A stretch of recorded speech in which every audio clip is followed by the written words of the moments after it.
तो hello guys, आज की वीडियो हम देखने वाले हैं ज्योग्राफी का चैप्टर 4 एयर के कुछ एमसीक्यू।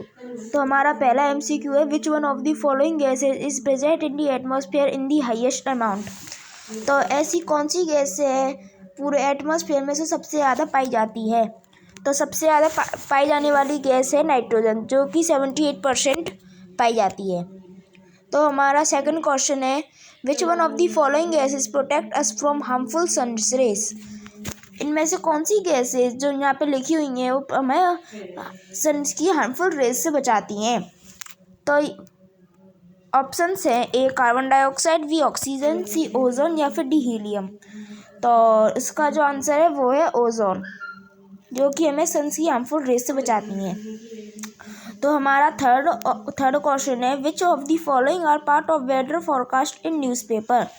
इनमें से कौन कौन से पार्ट हैं जो हम जो रोज की जो न्यूज़पेपर मतलब अखबार पढ़ते हैं तो इसमें वेदर फॉरकास्ट में आते हैं। तो ऑप्शन है, ए ह्यूमिडिटी, बी टेम्परेचर, सी टाइम ऑप्शन से, और डी ऑल ऑफ दीज। तो इसमें ए ह्यूमिडिटी भी है, बी टेम्परेचर भी इसमें दिया होता है, डी टाइम ऑप्शन से मतलब कब वो सूर्य मुँह देगा और कब उगेगा ये भी आता है। तो इसका ऑप्शन होगा डी ऑल ऑफ दीज, इनमें से सब। और हमारा फोर्थ क्वेश्चन है, द वाटर बॉइल्स एट, मतलब पानी कितनी डिग्री सेल्सियस में उबलेगा। तो इसका आंसर है 100 डिग्री सेल्सियस में। हमारा फिफ्थ क्वेश्चन है, which one of the following is a local wind called. मतलब लोकल विंड को दूसरे शब्दों में और क्या क्या बोलते हैं। तो लोकल विंड को हम सी ब्रीज भी कह सकते हैं। हमारा क्वेश्चन 6 है, which gas release in the atmosphere creates a green house effect trapping the heat. इनमें से कौन सी गैस निकलती है जो एटमॉस्फेयर में ग्रीन हाउस इफेक्ट बनाती है। तो ऑप्शन हैं, A carbon dioxide, B nitrogen, C oxygen and D none of this. तो कार्बन डाइऑक्साइड जब ज़्यादा मात्रा में होती है ना तब ग्रीन हाउस इफेक्ट बनाती है, जिससे ज़्यादा गर्मी पड़ती है। हमारा 7th क्वेश्चन है, which gas is used by the green plants to make their food. इनमें से कौन सी गैस है जो ग्रीन प्लांट्स अपने खाना बनाने के लिए लेती है। तो ऑप्शंस हैं, A oxygen, B carbon dioxide, C nitrogen and D none of these. तो इसका जो आंसर है वो है कार्बन डाइऑक्साइड, जिससे वे खाना बनाती है और फिर बाद में ऑक्सीजन छोड़ देती है। हमारा क्वेश्चन 8 है, when the air is heated it becomes, मतलब जब हमारी जो एयर है वो गर्म हो जाती है तो क्या हो जाती है। ए लाइटियर, बी हैवियर, सी कोल्डर या फिर डी नन ऑफ दीज। तो इसका जो आंसर है वो आएगा लाइटियर, वो लाइट हो जाती है, लाइटर। क्वेश्चन 9 है हमारा, what is the average height of the troposphere. जो ट्रोपोस की जो एवरेज हाइट है, लगभग जो हाइट है वो क्या है। तो ऑप्शन है, ए 3 किलोमीटर, बी 6 किलोमीटर, सी 9 किलोमीटर या फिर डी 13 किलोमीटर। तो जो इसका जो आंसर है वो है 13 किलोमीटर।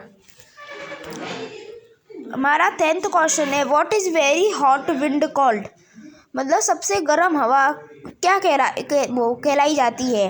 तो ऑप्शन है, ए लू, सी बी कोल्ड ब्रिज, सी मानसून एयर या फिर डी ट्रेड विंड। तो हमने देखा होगा जब गर्मियों में तेज हवा चलती है तो हम कहते हैं ना लू चलती है तो गर्मियों में गर्म हवा चलती है तो लू कहते हैं। हमारा जो 11th क्वेश्चन है वो है, the air pressure is highest in, मतलब जो एयर प्रेशर है वो सबसे ज़्यादा कहाँ पर है। तो ऑप्शन हैं, A plain level, B plateau level, C level या फिर डी माउंटेन लेवल। तो इसका जो आंसर है वो है सी लेवल, मतलब सी लेवल में सबसे ज़्यादा पाई जाती है।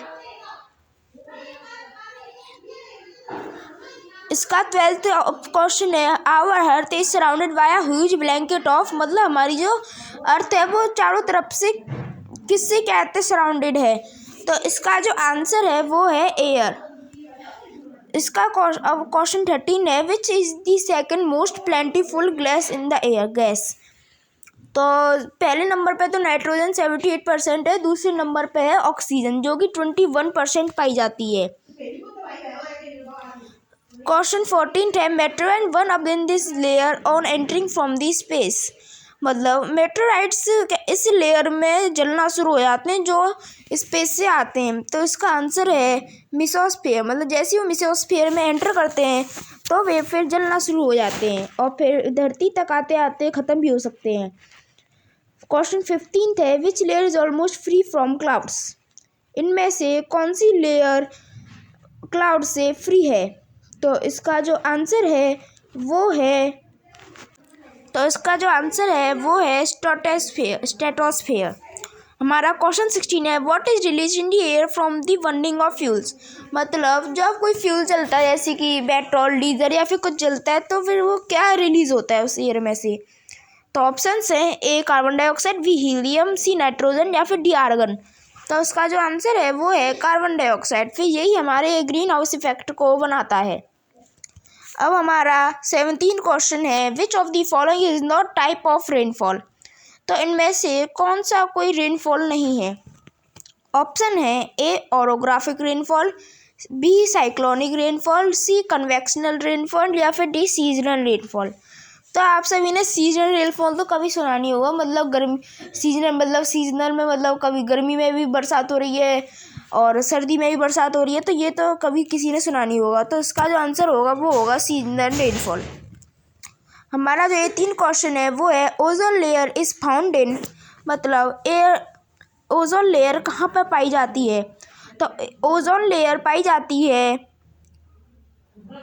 थर्मोस्फेयर में। हमारा क्वेश्चन 19 है, which layer is the upper most layer? मतलब कौन सी लेयर सबसे ऊपर पाई जाती है? तो इसके ऑप्शंस हैं, ए एक्सोस्फीयर, बी ट्रोपोस्फीयर, सी मेसोस्फीयर, फिर डी थर्मोस्फीयर। तो इसका जो आंसर है वो है एक्सोस्फीयर। क्वेश्चन 20 है, what is air pressure? Options हैं, मतलब एयर प्रेशर क्या है? तो ऑप्शंस हैं, A pressure exerted by the wind, B pressure exerted by the rain, C pressure exerted by the weight of air या फिर डी नन ऑफ दीज। तो इसका जो आंसर है वो है pressure exerted by the weight of air. Thank you, have a nice day.